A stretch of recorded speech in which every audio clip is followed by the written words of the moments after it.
बिस्मिल्लाहिर्रहमानिर्रहीम। अस्सलाम वालेकुम दोस्तों, मैं हूं आपका टीचर उमैर और आज हम हाजिर हुए हैं आपके पास। दोस्तों मैं आज आपको बताता चलूं कि आज हम पढ़ेंगे कंप्यूटर की हिस्ट्री के बारे में। कंप्यूटर क्या था और कैसे इसकी स्टार्टिंग हुई। तो दोस्तों एक चीज़ मैं आपको बताता चलूं, बहुत ही आसान वे में हम इसको लेके चलेंगे और आपको इंशाल्लाह ताला मेरी कंप्लीट कोशिश होगी कि आपको ये मेमोराइज हो जाए कि कंप्यूटर की हिस्ट्री क्या थी और कंप्यूटर किस तरह से स्टार्ट हुआ, इसमें क्या क्या चीज़ें थी और आज हमारे पास जो कंप्यूटर्स अवेलेबल हैं वो किन किन फेजेस से गुजर के आए हैं। तो आइए दोस्तों हम चलते हैं स्क्रीन की तरफ और देखते हैं कि कैसे कंप्यूटर स्टार्ट हुआ। तो दोस्तों हम आ चुके हैं कंप्यूटर स्क्रीन की तरफ। हिस्ट्री ऑफ कंप्यूटर आज हम पढ़ने जा रहे हैं। सबसे पहले दोस्तों चार्ल्स बाबेज जो कि एक इंग्लिश मैथमेटिशियन था, उसने कंप्यूटर की को इन्वेंट किया। उसने एक डिज़ाइन तैयार किया जो कि 19th सेंचुरी के स्टार्ट में था। अप्रोक्सीमेटली 1817 में उसने इसकी डेवलपमेंट स्टार्ट की। और ये डिज़ाइन जो था वो 14 जून 1822 को उसने बाकायदा अनाउंस किया कि I have a design for the computer. ये डिफरेंसेस के ऊपर काम करता था, अदाद के डिफरेंसेस के ऊपर और basic operations, functional operations perform करता था। बाबेज की मशीन जो थी, और इसके ऊपर फिर ब्रिटिश गवर्नमेंट ने इसमें इन्वेस्ट किया और बाबेज को कहा कि इसकी डेवलपमेंट करे बाकायदा प्रॉपर। बदकिस्मती से जो डेवलपमेंट थी वो तो कंप्लीट ना हो सकी। चार्ल्स बाबेज का जो डिज़ाइन था वो एज ए डिज़ाइन के तौर पर रह गया, जो कि लेटर ऑन ब्रिटिश गवर्नमेंट ने 1985, जी हाँ बिल्कुल आज से तकरीबन 34-35 साल पहले जो है वो ब्रिटिश गवर्नमेंट ने दोबारा इसकी डेवलपमेंट स्टार्ट की। उसके अंदर 17 साल बाद बाबेज इंजन 2 या डिफरेंस इंजन 2 के नाम से ब्रिटिश गवर्नमेंट ने इसको डेवलप कर लिया।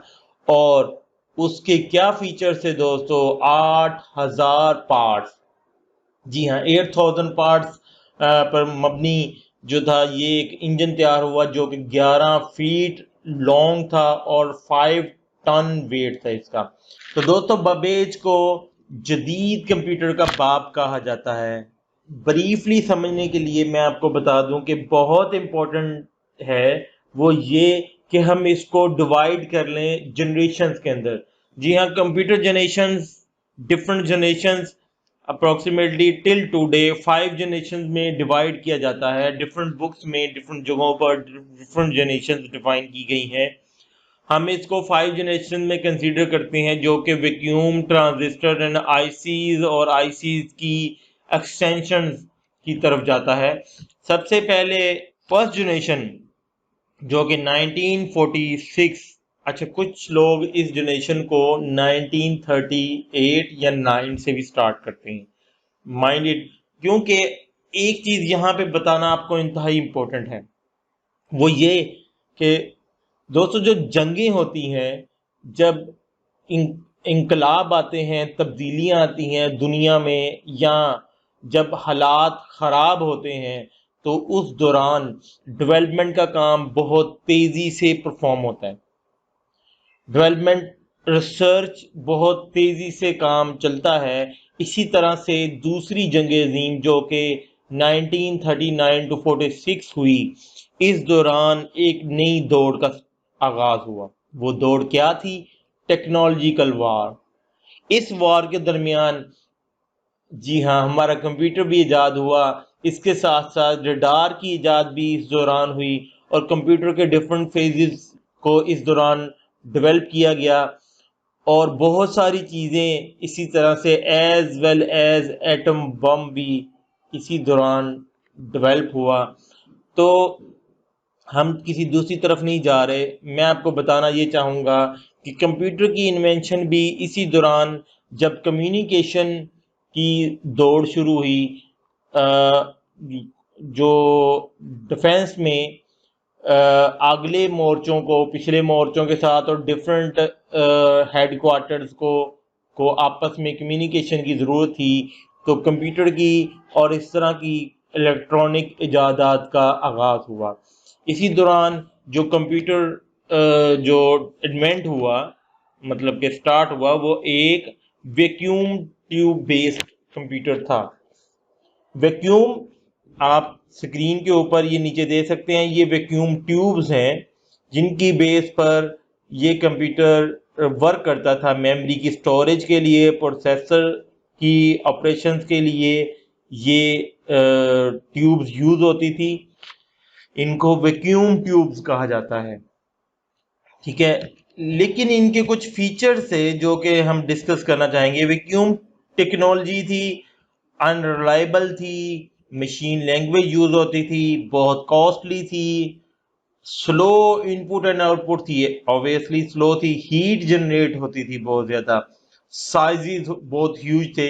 इवन के मार्क वन ये कहा जाता है कि कई फुटबॉल की ग्राउंड तक फैला हुआ। हीट जनरेट होती थी तो एसी की जरूरत थी। पोर्टेबल नहीं था क्योंकि बहुत बड़ा था, और अफोर्डेबल नहीं था। बड़ी कंपनीज या इवन के कमर्शियल बेसिस पे भी अफोर्डेबल नहीं था। हिस्ट्री में ये भी कहा जाता है कि ऐसे कंप्यूटर्स या ये जो कंप्यूटर थे अप्रोक्सीमेटली 18,000 बल्ब जो है उनकी एनर्जी कंज्यूम करते थे। Huge of energy consumption. इसकी इम्प्रूवमेंट जारी रही और सेकंड जनरेशन जो है वो स्टार्ट हुई। सेकंड जनरेशन 1959 टू 65 रही, जिस दौरान ट्रांजिस्टर्स इन्वेंट हुए। Transistors, you can see transistors below this screen. Screen के नीचे ट्रांजिस्टर्स देख सकते हैं। ट्रांजिस्टर्स स्टार्ट हुए, जो क्या करते थे वही काम जो वैक्यूम ट्यूब्स करती थी। मैग्नेटिक मैग्नेटिक कॉर्ड्स प्राइमरी के तौर पर यूज हुए, और tape disk, magnetic tape disk secondary devices के तौर पर इस्तेमाल होने लगे। जी दोस्तों, इसमें ये था कि सर्किट बोर्ड्स में ट्रांजिस्टर्स यूज होते थे जो कि मेमोरी के कोर मेमोरी के तौर पर यूज होते थे, ठीक है। तो ये कंप्यूटर कंपैरेटिवली पिछली जनरेशन की निस्बत, जो कि फर्स्ट जनरेशन कहलाती थी, मोर रिलायबल थे, स्मॉलर साइजेस थे, हीट कम रिड्यूस करते थे, कम इलेक्ट्रिसिटी कंज्यूम करते थे, फास्टर थे as compared to first generation, very costly थे अभी भी, ठीक है। एसी अभी भी इनके लिए रिक्वायर्ड था। डेफिनेटली जब हीट जनरेट होती थी तो उनको कूल रखने के लिए एसी इम्पोर्टेंट था, और मशीन एंड असेंबली लैंग्वेज को सपोर्ट करने लगे थे। ये थे सेकंड जनरेशन जो कि हमारी कंप्यूटर की कंपैरेटिवली फर्स्ट जनरेशन की निस्बत ज़्यादा फास्ट थे। थर्ड जनरेशन की तरफ आते हैं तो 1965 टू 71 थर्ड जनरेशन, जो कि आईसीज की दौड़ का आगाज हुआ। यहां से आईसीज की दौड़ का आगाज हुआ। आईसीज जैक किल्बे ने इन्वेंट किया। आईसीज क्या थे? A single IC has many transistors, resistors and capacitors. और कैसे होते थे वो? एक दूसरे के साथ जोड़े हुए होते थे, एसोसिएटेड सर्किटरी, जुड़े होते थे, और इनको आईसीज का नाम दिया गया। तो आप एज्यूम कर सकते हैं कि पहले कैपेसिटर्स थे, ट्रांजिस्टर थे, जो कि आईसीज में कन्वर्ट हो गए। मीन टू से कि बहुत सारे ट्रांजिस्टर्स को मर्ज करके आईसीज बना दिए गए। ट्रांजिस्टर्स का रजिस्टर और कैपेसिटर्स भी मर्ज थे। तो you can imagine the improvement in the speed, performance etc. वो हम देखते हैं कि इसमें इम्प्रूवमेंट क्या थी। आईसी यूज हुए, मोर रिलायबल थे सेकंड जनरेशन की निस्बत, स्मॉलर इन साइज थे, हीट रिड्यूस, कम हीट प्रोड्यूस करते थे, फास्टर थे, मेंटेनेंस कम चाहिए थी, एसी इनके लिए भी रिक्वायर्ड थे, और बिजली भी यानी कि इलेक्ट्रिसिटी भी कम कंज्यूम करते थे, हाई लेवल लैंग्वेज को भी सपोर्ट करते थे। दोस्तों यहीं से इसी को थर्ड जनरेशन से ही मैं आगे फर्दर इसको डिस्कस करूंगा लेटर ऑन। फिलहाल हम चलते हैं फोर्थ जनरेशन की तरफ। VLSI, very large scale integrated 5000 transistors, 1971 to 1980। ये जो दौर था फोर्थ जनरेशन, ये पर्सनल कंप्यूटर की रेवोल्यूशन स्टार्ट हुई यहाँ से। तो आप देख सकते हैं जहां पे 1 2 4 8 10 ट्रांजिस्टर इस्तेमाल होते थे, वहां पे वो क्वांटिटी 5000 ट्रांजिस्टर तक इंक्रीज हो गई। ये थी फोर्थ जनरेशन। और इसी बेस पर पर्सनल कंप्यूटर यानी कि पोर्टेबल कंप्यूटर जनरेट हुए। इसके फीचर्स क्या थे? वेरी चीप थे, पोर्टेबल थे, रिलायबल थे, पीसीज इस्तेमाल होने लग गए, बन गए इससे, स्मॉल साइज था। पाइपलाइन प्रोसेसिंग का मतलब है कि एक डाटा को प्रोसेस करने के बाद दूसरे डाटा को या प्रोसेस को पकड़ता था सिस्टम। एक प्रोसेस को प्रोसेस करने के बाद, यानी कि हमने 2+2 दिया है कमांड, तो 2+2 के बाद अगर 3x5 है तो 2+2 को प्रोसेस करने के बाद 3x5 को प्रोसेस करता था। That is pipeline processing. AC इसके लिए जरूरी नहीं था, क्योंकि ये बहुत लेस एनर्जी जो है वो जनरेट करते थे, सॉरी एनर्जी कह रहा हूँ, हीट जनरेट करते थे। इसी के साथ साथ इंटरनेट की इंट्रोडक्शन यानी कि नेटवर्क ऑफ नेटवर्क्स भी एवेल्युएशन स्टार्ट हुई और बहुत ग्रेट इंप्रूवमेंट आई इस फील्ड में। नेटवर्क्स क्रिएट हुए और कंप्यूटर इजी टू अवेलेबल हो गया। इजी एक आम कॉमन पर्सन तक की अप्रोच तक पहुंच गया, लेकिन स्टिल पाकिस्तान या किसी अदर कंट्री के इकोनॉमिकल लेवल से अबव ही था। Fifth generation 1980s to to date, ultra large scale integration थी इसमें। Micro processor chip have 10 million electronic components, पहले था 5000। तो फिफ्थ जनरेशन में 10 मिलियन इलेक्ट्रॉनिक्स कंपोनेंट्स ऐड हो गए। ये टेक्नोलॉजी कहलाती है ultra large scale integration technology. और साथ साथ इसके एक चीज बताऊं कि इसमें artificial intelligence, neural language processing, parallel processing, पहले मैंने सीरियल प्रोसेसिंग बताई थी, ये है पैरेलल प्रोसेसिंग। अब multiple task at A time computer perform करता है, जो कि पहले या ओल्ड फोर्थ जनरेशन कंप्यूटर्स के अंदर ऐसा नहीं था। मोर यूजर फ्रेंडली हो गए। आर्टिफिशियल इंटेलिजेंस के अंदर रोबोटिक्स, न्यूरल नेटवर्क्स, गेमिंग और एक्सपर्ट सिस्टम जो कि रियल लाइफ में डिसीजन लेने के लिए इस्तेमाल होते हैं, वो आ गए। एक साथ साथ चीज बताता चलूं आर्टिफिशियल इंटेलिजेंस के बारे में।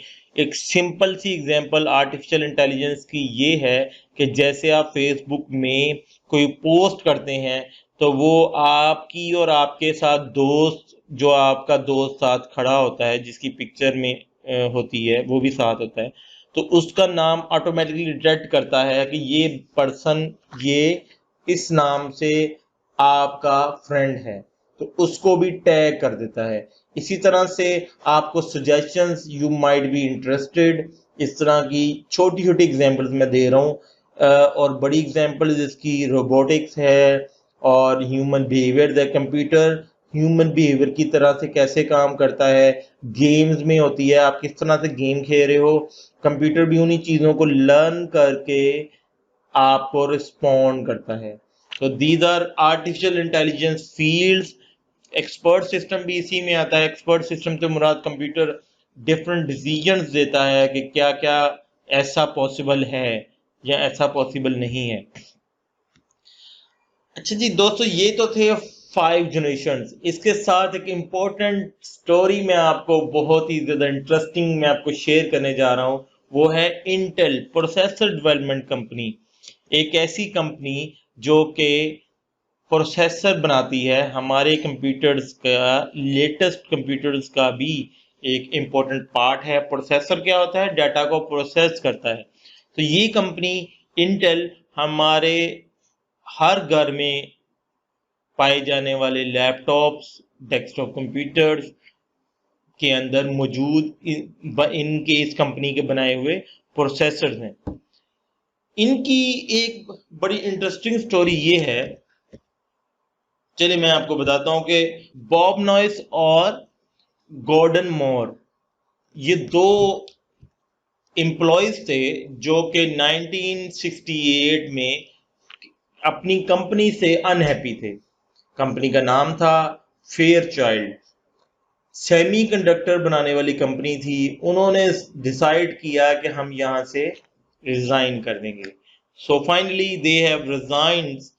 दोनों ने सोचा कि हम अपना काम स्टार्ट करते हैं, और नॉइस ने आइडिया एक बनाया, और इसके इक्वलेंट नॉइस ने सोचा कि हमें पैसों की जरूरत है।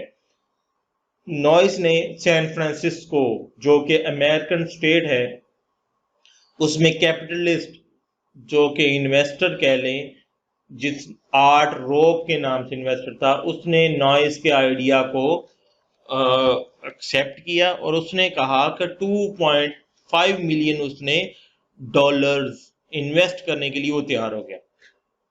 2.5 मिलियन यानी कि 25 लाख डॉलर। तो 25 लाख डॉलर उसने 2 दिन में अरेंज किए। दोस्तों आगे क्या हुआ, इंटेल का नाम कैसे इससे पहले रखा गया। अब इन्वेस्टमेंट अमाउंट तो कलेक्ट होगी, इंटेल का नाम कैसे हुआ। मोर नॉइस नेम ऑलरेडी किसी होटल चेन का नाम था, मोर नॉइस, तो ये तो नाम नहीं रख सकते थे, ऑलरेडी रजिस्टर्ड था। सेम ऐसे ही जैसे हमारे अगर यहाँ पे लीवर ब्रदर्स है या कोई अदर कंपनी है, तो हम उस नाम को दोबारा से कोई और कंपनी नहीं बना सकते। तो इसका सलूशन क्या था, उन्होंने डिसाइड किया कि हम इंटेल नाम रखेंगे। Intel stand for integrated electronics. Integrated का INT एंड इलेक्ट्रॉनिक्स का EL। तो ये दोनों चीजें मिला के इंटेल इंटीग्रेटेड इलेक्ट्रॉनिक्स कंपनी का नाम रखा गया। ये कंपनी का नाम, सो इस तरह से इंटेल का नाम, इंटेल कंपनी एक क्रिएट हो गई।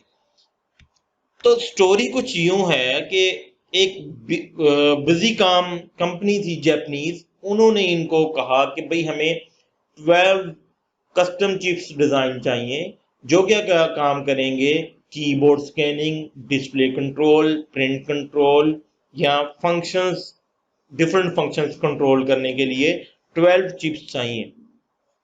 ये एक ऑर्डर मिला। इंटेल फर्स्ट प्रोसेसर की डेवलपमेंट यहां से स्टार्ट होती है। तो इंटेल के पास टीम तो नहीं थी इतनी कि वो अपना इतना बड़ा काम स्टार्ट कर पाए या इतना बड़ा ऑर्डर जो है वो डेवलप कर पाए। तो इंटेल के इंजीनियर टेड हॉफ जो थे, उन्होंने डिसाइड किया कि एक आइडिया लिया और उन्होंने डिसाइड किया कि वो ये इन चिप्स की बजाय हम एक चिप बनाएंगे, यानी कि इन 12 चिप्स की बजाय एक चिप बनाएंगे जो कि 12 के बराबर काम करेगी। That was a really big idea. Ted Hoff ने ये काम, इसके ऊपर काम स्टार्ट किया और इसके ऊपर दोनों टीम्स एग्री हो गई, यानी कि बिजीकॉम और इंटेल की टीम एग्रीड हो गई। So the revolution begins from this. 9 month बाद रेवोल्यूशन बॉर्न हुआ। इंच के 8वें हिस्से के बराबर की चौड़ाई और इंच के 6ठे हिस्से के बराबर की लंबाई, जो कि कंसिस्ट करती थी 2300 MOS मेटल ऑक्साइड सेमीकंडक्टर्स। एक चिप जो कि 2300 मेटल ऑक्साइड सेमीकंडक्टर या ट्रांजिस्टर्स पे बेस करती थी, वो चिप बनी। और इस छोटी सी चिप ने, जिसको बेबी चिप का नाम दिया जाता है, वो इतनी पावर थी जितनी एनी कंप्यूटर जो कि फर्स्ट जनरेशन कंप्यूटर था और जो कि बहुत ही ज्यादा बड़ा था, उस चिप के बराबर की पावर इस कंप्यूटर में थी। It holds 33,000 cubic feet with 18,000 vacuum tubes. ठीक है, तो ये एनी कंप्यूटर था जिसके अंदर 3000 वैक्यूम क्यूबिक फीट, ठीक है, जो कि क्यूबिक फीट में आता था 3000, और 18,000 वैक्यूम ट्यूब थी। तो ये एक छोटी सी चिप जो कि इंच के 8वें हिस्से के बराबर चौड़ी थी और छठे हिस्से के बराबर लंबाई थी, और 2300 ट्रांजिस्टर्स पे डिपेंड करती थी, 2300 ट्रांजिस्टर्स। तो दोस्तों इस तरह से इंटेल का फर्स्ट प्रोसेसर जो है वो इन्वेंट हुआ, लेकिन यहाँ पे कहानी खत्म नहीं हुई। इंटेल ने वाइजली डिसाइड किया, सोचा कि हम ये जो चिप है वो बिजीकॉम से बाई बैक कर लेते हैं, हम उनको सेल नहीं करते। बदकिस्मती से बिजीकॉम नेक्स्ट ईयर डिफॉल्टर होगी, बैंकरप्ट होगी, उनका तो काम हो गया खत्म। इंटेल ने ये चिप बिजीकॉम से $60,000 में बाई बैक कर ली, यानी कि ऑर्डर बिजीकॉम का था लेकिन इंटेल ने उसको बाई कर लिया, और एक चिप जो थी उसका नाम 4004 कोड दिया गया या नाम रखा गया। That was the first universal micro processor.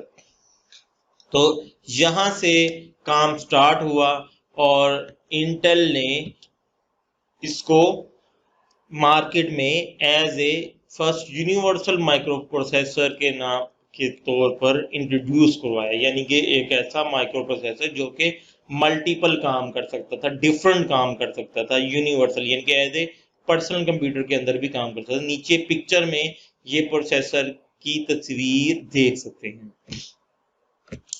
यहाँ पे सर मोर लॉ एक बहुत इंपॉर्टेंट है जो कि हमारी किताबों में पढ़ाया जाता है। That is very important. हमें ये जानना बहुत आसान और अहम भी है कि ये लॉ क्या था। बहुत ही आसान लॉ है। मोर law stated that we can expect the speed and capacity of our computer to increase every couple of years। यानी कि मोर लॉ जो कि इंटेल के बानी भी थे, उन्होंने कहा कि भाई हम जो चिप होगी हमारी, हम हर 2 साल बाद इसकी स्पीड और कैपेसिटी डबल कर देंगे। तो ये लॉ आज भी बहुत ही कारआमद है। ये ग्राफ के अंदर आप देख सकते हैं, ये अगर आपको क्लियरली नजर आ रहा है तो यहाँ पे ये प्रोसेसर्स हैं जो कि कंटिन्यूसली इंक्रीज हो रहे हैं। तो ये कैलकुलेशन देखें कि मौजूदा दौर के अंदर जो ट्रांजिस्टर्स आ रहे हैं वो कितनी वसी मकदार में मौजूद हैं। तो इस तरह से दोस्तों जो प्रोसेसर्स की स्पीड हर 2 साल बाद डबल करने का मोर लॉ आज भी जिंदा है और आज भी वैसे ही काम कर रहा है। और कंप्यूटर की इन्वेंशन उस दौर से स्टार्ट होकर आज जो हमारे पास मौजूद है वो पहले से हर 2 साल बाद डबल होती गई। तो you can calculate the double of the power of computer, किस तरह से कंप्यूटर इम्प्रूवमेंट हुआ। तो मजीद अपडेशन के लिए देखते रहिए हमारे साथ iConsult टेक्नोलॉजीज के ऊपर। स्टे ट्यून्ड, स्टे कनेक्टेड, अपना ख्याल रखिएगा। अल्लाह हाफिज।